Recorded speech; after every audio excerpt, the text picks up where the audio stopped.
यौम आज़ादी हिंद के मौके पर रियासत भर में हुकाम ने हिफाजत के गैर मामूली इंतजाम अमल में लाए। श्रीनगर और वादी के तमाम जिला सदर मकामात पर फोर्सेज के इजाफी दस्ते तैनात थे और जहाँ जहाँ तकारीब मुनक़द होनी थी को फोर्सेज ने मुकम्मल तौर पर सील कर दिया था। श्रीनगर के बख्शी स्टेडियम जहाँ सबसे बड़ी तकरीब मुनक़द हुई और हिफाजत के इंतहाई सख्त इंतजाम में रियासत की वज़ीर आला महबूबा मुफ्ती ने हिंदुस्तान का कौमी परचम लहराया और परेड पर सलामी ली। इस दौरान मज़ाहमती जमातों की अपील पर यौम आज़ादी हिंद के मौके पर मुकम्मल और हमगीर हड़ताल के नतीजे में मामूल की जिंदगी ठप होकर रह गई। श्रीनगर और वादी के दीगर तमाम कस्बे जात में खूह का आलम था।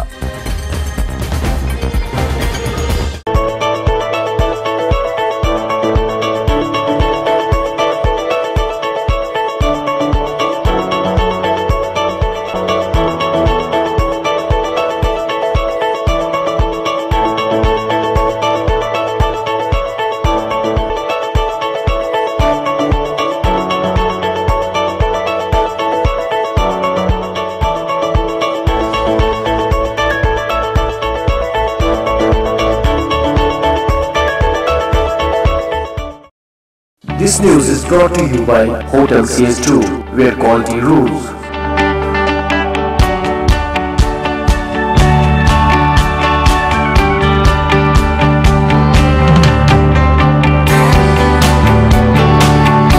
Contact Hotel CS2, Salwar Bagh, Srinagar, Kashmir. Phone number 0194246850 2468-501.